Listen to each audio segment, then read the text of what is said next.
FM 94, The Dark. It is that time. Again, it's time to get to know a band we play here on The Dark. And tonight on the phone, I have the lead singer of a band that has been around for a while. We haven't heard from them very much, but they are back rocking once again. I'm talking tonight with the lead singer of the band Earshot, that being Wil Martin. And Wil, Happy New Year. How has 2021 been so far for you? So far, so good. I mean, we're only 19 days in, but yeah, I mean, knock on wood, all is good so far. How have you been? I've been doing great. 2021 has been better than the end of 2020, and I know my listeners know that too. So we're excited. I'm excited to see that Earshot is back once again on the radio, especially on rock radio. And of course, for people that don't know the band Earshot, you guys were formed in the late 90s. You had some huge hits in the early 2000s. Give us, I guess, a little bit of the history of this band, Wil. So just as you said, we formed in the early 2000s. We were picked up, pretty quickly after we formed by Warner Brothers. We put out our first record, Letting Go, which brought Getaway, which was our first single that I'm sure you guys played and a lot of people remember. We did our second record a couple of years later on Warner Brothers as well, with an album called Two, and from that came the single Wait. And we did put out a third album on another different label, Universal Music Group, and we had Misunderstood, which was a single that I'm not sure was as popular as the other two, but and then after that we kind of took a little bit of a hiatus, and we put some stuff out here and there, and had some many lineup changes, and then I kind of hung it up for a minute, just to step away, and I got into some other things, all music related. I got into tour managing, being one of them among many things. And then, as fate would have it, in 2019, we got asked to do some shows, so I assembled some friends of mine that were musicians that I respected and had wanted to play with, and here we are, about a year and a half later. Let's talk about a couple things there. First of all, let's talk about the current lineup that you have and the other members now of the band. Of course, this isn't the original members of the original band when you first started, but you got some heavy hitters that you brought in as friends, and I'm assuming that you've made those friends over the years of being in the industry. Correct. Yeah, just from touring and friends of friends that, introduced me to their friends and thought we would, be a good musical connection to have. And so, yeah, that's kind of how it all formulated. And again, when we got asked to do a few shows back in 2019, that kind of just naturally, organically snowballed into what we have today. For our listeners that aren't sure of who the new lineup is, you want to let us know who those guys are that are now behind you as you're up front? Yes, so we have Mike Sylvia on drums. He's our bus driver, one of my good friends too. We have Andy Stafford on rhythm guitar. Again, longtime friend of mine. He's been in a lot of local bands. Then we have John Novak on bass, who's sort of the newest, I guess, out of the new lineup, out of Pennsylvania. A lot of local bands, a lot of great songs that he's written with various bands he's been with. And then another good friend of mine that I've known since 2004, and we used to tour together when he was in Breaking Benjamin, Aaron Fink. That's right, yeah. And I bet you guys can share a few stories together, huh? We've shared many stories. That's what I'm curious, because when you were talking about kind of what you've done over the years, you mentioned tour manager, which I'm really curious about that. Can you let us know who you were managing and how that all went? So it all started after we put out the Silver Lining record on Universal Music Group, and I just kind of felt like I needed to step away a little bit from the craziness that is the music industry. And I got a call from a friend of mine that used to actually be a tour manager of ours, and he called me up and he said that there was an artist that had a tour manager that I don't remember if they had gotten fired or whether he had an emergency and left, but it was for an artist, Peter Murphy. And so Peter Murphy is the singer from Bauhaus, as many people know, and of course I'm like, what'd you call me for? But, you know, I do have a lot of experience being on the road, and his management felt at the time that it would be beneficial to have someone that could relate to him on an artist level and that also knew, you know, how the industry worked. And so that was kind of my first foray into that. And then from there, you know, the word kind of spread. The next thing that I picked up that I was super stoked about was the band UFO. Okay, yeah. Did a run with them. Those guys were phenomenal, and I have never in my life had a stomach ache from laughing. But with these guys, it came to fruition. I always heard about that happening, but these guys were wonderful, very funny, and you want to talk about war stories. These guys got a ton of them. And then after that, in 2015, I got a call from another friend of mine for the Misfits.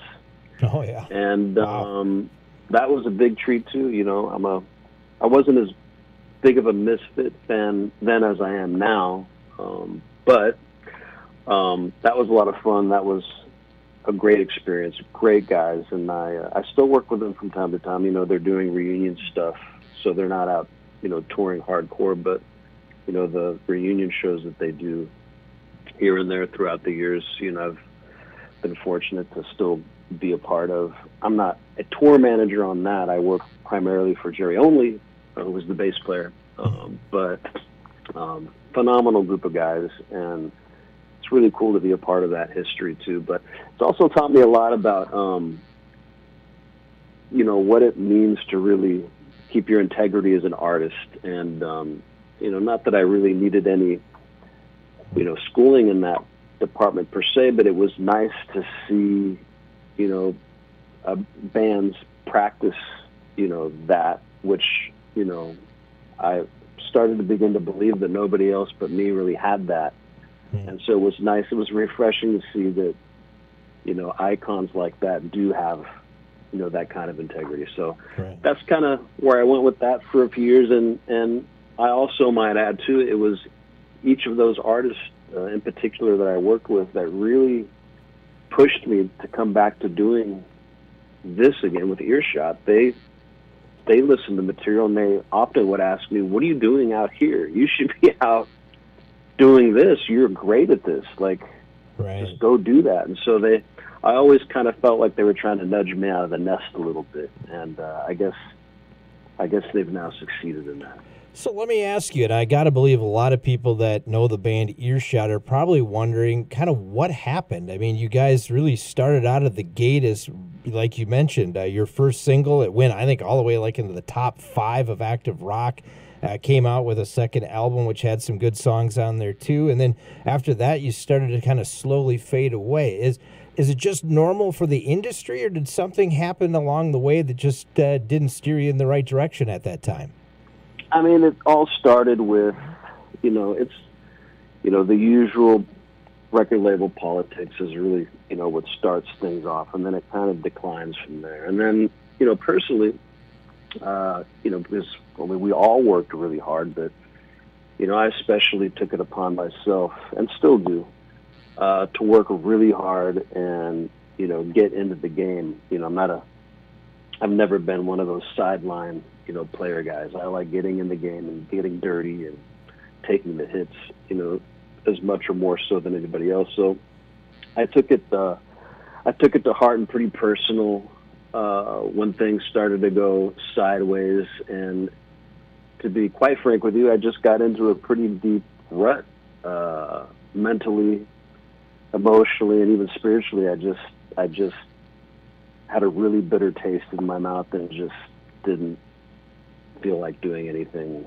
Kind of I guess, you know, some would call that a depression. I don't know if that's appropriate or not. I guess it could be.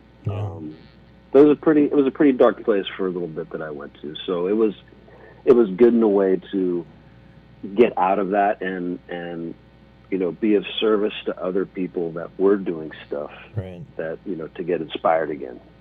Yeah, it's great to hear that what you said, you went into that deep darkness, but you were able to find your way out. And fortunately, in this industry, we've seen a lot of people that have been in that dark spot and unfortunately didn't come out of it, haven't we? Yeah, and that's unfortunate. One of the things that I've never really talked about. This is actually the first time I've mentioned it outside of close friends. Yeah. In 2017, I believe it was, I got a call from another big-time tour manager friend of mine, and he'd sent me a text. I hadn't heard from him in a while, and he said, "Send me your resume, your touring resume, right away." So I just sent it, didn't think about it, and a couple days later, he sent me a message, and he said, "You're going to be getting a call from so-and-so. They're looking for, the tour manager's looking for an assistant for their current client." So I was like, okay, I was intrigued. And so I got on the phone, and it turned out it was going to be a touring assistant for Linkin Park. And wow. It was going to be a year-long tour. It was going to be United States, South America, and then it was going to go to Europe and then back to the U.S. again. And everything was all set. I had tickets booked, passport in, talked to management, had gotten a clear, big scope of work that I was going to be responsible for, and I was going to be dealing directly with, the artist most of the time and assisting with that. But I don't know what happened, but about a month after everything was booked, I got the call that everything was off. And then it was a few months later, I think it was 4, maybe 5 months later, that tragically, we lost Chester Bennington. But wow. But yeah, a lot of people, went away. A lot of my favorite artists, Chester being one of them, Chris Cornell being another big one, Scott Weiland being another big one. Like just so many great artists that we lost. Even before the virus. Right. So it's concerning when things like this happen with no viruses and being secluded and isolated. It's a tough thing. It is. And you mentioned Scott Weiland, and you had an opportunity, I believe, to go out on tour with him for a while, didn't you? We did a few shows. We were lucky enough to do a few shows. We did some with Velvet Revolver. Okay. And we did some with Stone Temple Pilots as well. What was that like? My most memorable one, I'm a huge Stone Temple Pilots fan, by the way. The shows that we did with Velvet Revolver were the most memorable one, because I think it was a Halloween show in Little Rock, Arkansas, if I remember correctly. And it was Velvet Revolver, us, and Shinedown at the time was opening, if you can imagine that. Yeah. So me and Brent was having, a little band disagreement. So I offered to share my dressing room with him, to give him some relief from that. So he took me up on it, and we hung out. We already were friends anyways, previously. So we were hanging out, and then after the show, we were hanging out, and Slash and Duff walked by our dressing room, and they kind of were rubbernecking, seeing what we had, and then Slash comes back in, and he goes, "Hey guys, do you guys have any whiskey?" And so we had all these bottles of alcohol, so we're like, "Sure, come on in." So him and Duff came in, and they just made themselves at home, and they were like, "Thanks." They were like, "Thank you guys so much. Like, Scott's sober, we can't have alcohol around him, so we have to go, other places, to drink." Right. And so they were hanging out, and we were taking pictures, and I remember Brent comes up to me, and he goes, "Man," "I'm a big fan of Scott Weiland. He keeps walking past back and forth our dressing room. I'm a huge fan. Do you think it'd be okay if I went and asked him to get a picture?" And I was thinking, well, I don't see why it wouldn't. Slash and Duff have been in here for an hour now, and they've been taking pictures galore. So anyway, he leaves, and he comes back 3 minutes later, and he comes up to me, and he goes, "Man," he goes, "you'll never believe what happened." I go, "Did you get the picture?" And he goes, He goes, man. He goes, I walked up to him and I said, hey, I'm Brent. I'm the singer from Cheyenne. We played earlier today, man, and I'm just such a huge fan of yours. And I was wondering if I could just get a quick picture with you. And he turned around, he looked at me, and he said, no. He turned around and walked off. And I was like, oh, I felt bad for him. I'm like, oh. But anyway, so old Slash and Duff, and they just kind of chuckle, and they're like, yeah, sometimes he's an asshole like that. It was funny, though. I mean, but he was, at that time, what would happen is that Scott would have to, after every show, he would have to fly back to Los Angeles as part of his probation. Okay. To even be able to play shows. So I think I don't think he was being a jerk necessarily. I think he was just like I would be. I would be, pretty pissed off if I had to pick up and go back and forth every night. It's just a hassle while everybody else is having fun.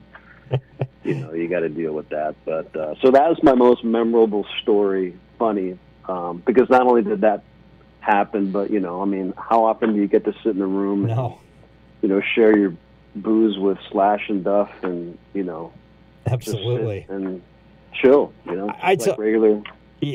Guys that obviously being you've been in it so long, the industry. I mean, I'm sure there could be so many books written. I mean, about all the things that happen behind the scenes. It would be a very disjointed book. I wouldn't even know where to start. And to be honest with you, I would start to question whether anybody else thought this was as interesting as me. So, yeah. Who knows? You might be right. I think it'd be great if somebody would come along and just do something like that with all the artists. And obviously there's been books written. You got the different bands that have had movies and stuff and all that. But just a behind the scenes thing, just a diary nonstop, I think would be just phenomenal. Yeah. I mean, so there's that would be a tough thing to do because I mean there is professional etiquette and consideration. Correct. There's just things that some of the best stories are the ones that you can't really repeat. So it'd be tough to walk that line and still honor the code, the secrecy, right. Privacy. So, I mean, but it's definitely fun, and it's been a awesome ride thus far, and we're still enjoying the ride moving forward. We're talking to Wil Martin, the lead singer of the band Earshot. We should talk about it. You're back rocking again on rock radio. In fact, you just released a song called "Been a Long Time." I'm just guessing the title is because you guys have been playing for a while. Am I right on that? No, it's actually. I didn't think it was that easy, but I was just hoping. Well, I mean that's a very good guess. So you get a gold star for that. Thanks. But the song is actually it's about something that we touched upon a little earlier. It's about the experience of going through a long period of isolation and coming up for air sometime after that. So that's kind of what the song was about. It wasn't really intended to be, which it can be, sort of a pun on how long that it's been since we've actually put anything out. So but that's really the meaning of the song is about isolation. And I think that one of the reasons why it's resonating with a lot of fans and people that hear the song is because we've all unfortunately been experiencing what it feels like to be isolated with all of the virus lockdowns that have been happening over the last year. Yeah, as an artist, how difficult has it been through this pandemic? Maybe there's two sides of it. The one side is it gives you time to stop, reflect, and actually maybe pick up some inspiration and get out there and write some stuff because you have time. But the other side of it is you're not out there doing your craft. So how difficult has it been this last 6 months, 8 months, 10 months, a year? Well, I mean, artists innately, there's, and I'm going to speak for myself. I don't want to overgeneralize, but even though I probably, could to a large degree. But, artists innately, we have two sides. Either we want to be left alone and anonymous, or we need, interaction with people. And because that's really the other part of what inspires us to be creative and have things to write about. And so I think the tough part has been not having that piece of it where we have interactions to be able to, to create, life instances of things. On the other side of that, just as you pointed out, I think that, it has created a space to sort of self-reflect and kind of dig deeper, to be creative, which, at least for a lyric writer, you have to really,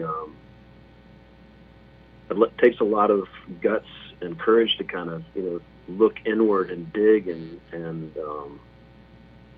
let all that kind of be seen, by the world. So, but that takes work, and so that's, I think, has been the toughest part of, for artists and musicians, at least for myself, being in this kind of isolation. What do you think it's going to look like here in 6 months? I mean, I guess, I've asked artists now since back in March when really it started to take off, and here we are almost our March, a year later, and there's still really nobody knows truly what's going to happen to the industry, to concerts, to venues, to all that stuff. I guess, what are you, through your eyes, Wil, what are you seeing, I guess, here in the next 6 months? I wish I was that good of a predictor. But Yeah. But the truth is, I don't think anybody knows for sure. And I think we could be optimistic, but I think people are even afraid to be that, because nobody wants to be disappointed, with being optimistic and then it doesn't come to fruition, and then we're right back to square one again, right? So, that's kind of one of the, the kind of victims, I guess, of all that's happened in the last year, is that, we've lost a lot of things. We've lost, loved ones and people. We've lost businesses that, we've spent lifetimes building. We've lost jobs. We've lost, savings that we've spent our whole life saving for.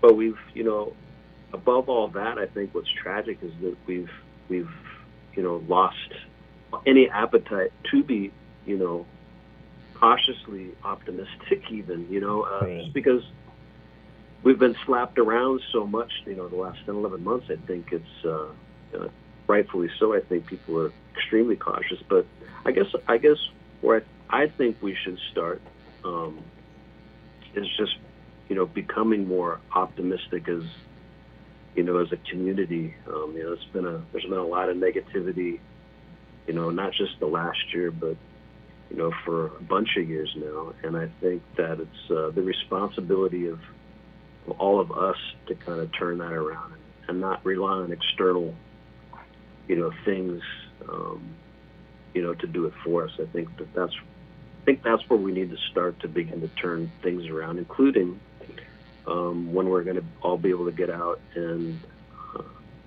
attend concerts and stuff again. Right. I have noticed one thing. I mean, obviously the industry kind of took a stop once the pandemic happened and decided, we're not going to release albums because we don't want to do that. But I think we've been in it so long that now the industry is saying we need to start releasing something. So we are starting to see some new stuff. So I think that is at least giving hope to the listeners, to the fans of the industry. Yeah, I mean, I would say so. The way typically the record industry works is, and bands work, is that, you put out an album to have something to go and tour for. Right. And since, touring was shut down, it didn't make sense to put out, a body of work that you couldn't go out and and promote. So, I mean, I get, why a lot of artists and record labels, decided to wait. But at the same time, the good news is that it's opened up an opportunity for a lot of, smaller bands or lesser known bands to kind of fill in, the space of that. And it's been a great time, I think, for people to discover new music because, unfortunately, that's one of the few things that we have left to do that we can use to entertain ourselves. So, and even for us, I mean, I'm not so sure that, we would get the same visibility if we had, 20 other bands, bigger bands, out there trying to, take the attention too. So, I mean, there's some upsides and some, for lack of a better term, silver linings, if you will, I think, to it too, which is what I try to focus on looking at as much as I can. Yeah, well, it kind of leads into the next question here a little bit, and goes all the way back to the start with this interview. You guys have been around for a while, at least you have been around, and the guys in the band have too, in different bands and stuff like that, but do you almost feel like you are a new band once again because it has been a while since you put out stuff, or are you getting treated, and maybe it's too early to tell because the song just recently came out, are you getting treated, oh, yeah, I remember that stuff back in the early 2000s, so yeah, I'm going to give that a listen? Yeah, we're getting a lot of, we remember that band. Definitely want to give it a listen. And, a lot of our old fans are excited to see that we have stuff coming out too. But we're also seeing, the start of an influx of new fans, that are just discovering the band and discovering the songs that we previously had out. In fact, I get messages all the time from new fans that didn't know who we were, but then realized that they had been listening to our music for a long time. They just didn't know it was us. So, they've finally been able to make that connection, through the new music that we've been putting out. Right. So no, it's been, so far so good. And we're just, I'm just happy as a writer that, anytime something that I write can connect with people on a, an emotional or, cerebral level, that's what makes me smile and makes it all worth it. Now we got to get going here shortly, but I do have to ask you this question, since you did have experience back in the early 2000s and now here we are in 2021. I guess, what is your take of rock radio, the industry, from what it was 20 years ago to what it is today? Well, I can't say that I know the full ins and outs of, the radio industry. But from what I understand from professionals that have been in it, for decades now, is that it's become a little more diverse, I guess, if you will, more freedom and latitude to kind of play different, things that, otherwise were kind of, stock to play. I mean, I know a lot of stations, sometimes, mirror each other in terms of, the types of music or bands that they're playing. But from what I understand now, that still is kind of like that, but there are a lot more stations like yourselves who, are a little more, I guess, for quote unquote, lack of a better term, more risky, in trying new stuff. So right. I think that's something new that was kind of different from, when we first came out, where it was a little bit more bottlenecked in that regard. And how important, I guess, is it now today? I mean, it's still important to have a team behind you to promote your songs, but how important is it now to have a label than what it was 20 years ago? I don't know if it is or not. That's a good question, actually. I was just talking about this with somebody the other day. Really the only difference between an independent band and a band that's on a label is really just finance. and money, Okay. and some connection too, but more money. Independent bands don't have access to the war chest of cash that record labels do, so they can do things like they can pay a producer, $100,000 to produce a record, and then they can turn around and they can, spend another $60,000 to mix it, and they can turn around and spend another $30,000 to master it, and they can turn around and they can spend, another $500,000, in tour support, to pay for touring expenses while the band's not making money. They can, pay money to go out and do promotion and marketing. Those are just things that independent bands don't have access to. It's not undoable to do it with all those things, but it's certainly tougher. And, for us, what's unique is because we came from a major label, so a lot of that work has already been done in terms of, our band name and our music being exposed, to a broader audience in radio. So it's been a little bit easier for us to do it independently now, but it hasn't been a cakewalk by any means. We still have to come up, with money and come up with a good team ourselves. And luckily, we've been fortunate enough to have people that believe in us enough to, to work with us on getting those things done. But it's not impossible. It can definitely be done. But it's definitely easier when you have the backing of a label and their finance. Yeah, that would make total sense, especially. And the other thing too, like you said, if you're independent, you're doing all the work, or at least somebody else is doing the work for you if you're doing a label. Yep, and one of the things I'll just leave you with too is that I just recently we started a Patreon page for Earshot, but and for those that aren't familiar, it's sort of a membership tier social media where we release things that we don't release on social media, so like demos of songs and videos and stuff that we don't post to Facebook and stuff like that. But one of the membership tiers that I just added personally was actually artist development. So for a subscription fee, a monthly subscription fee, I'm going to be working with independent bands and helping them sort of shape whatever their music is to make it more palatable if need be, and then also help them develop a team around them to be independently successful. So that's something that I'm always wanted to do and that I'm super passionate about. So that's something also that I just unleashed here not too long ago. So I'm a full supporter of doing it independently if possible. It always works out better for the artist. Yeah, absolutely. That sounds awesome too, and we'll definitely make sure we get a link out there for everybody too, because I know we have a lot of bands around here that are looking for that little extra help, and maybe that's what it takes. Somebody that's been in the industry for a while. Absolutely, and I've been lucky enough to work with some of the best in the business, and and they continue to help and coach, and wherever I need some slack taken up, they're there. So I'm just trying to pay it forward, I guess.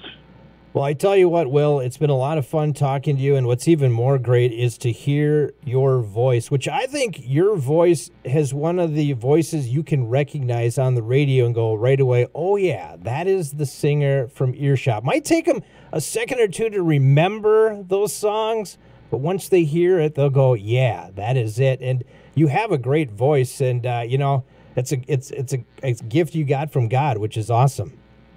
Absolutely, and thank you for that. And it's a new day, it's a new dawn, it's a new era.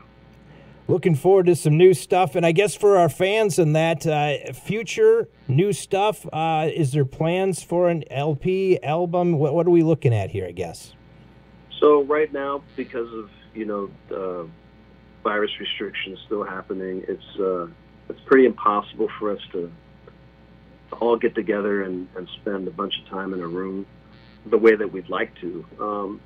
So we're just kind of making do with what we can do now, which is we're working remotely, which makes the process a bit longer. And so therefore, at least for the short term, it's going to be probably singles. But eventually, yes, there will be an LP. or at least an EP at the very least. Definitely working on putting out a collection of songs for sure. And then hopefully in the near future we'll be able to tour with that too. Yep, absolutely. We can't wait for that, actually. Once again, Will, if more people want information about the band Earshot, how can they get that? So they can go to our website at earshotband.com, or they can go to Facebook, Twitter, Instagram.com/earshotband. Well, thanks so much for joining me, and best of 2021 to you and the guys. Hey, thanks so much, Jay-Z. Appreciate it. Awesome. Once again, that is Wil Martin, the lead singer of the band Earshot. Yes, they are back on the radio. Here's their latest. Been a long time. It's on The Dark. It's on FM 94.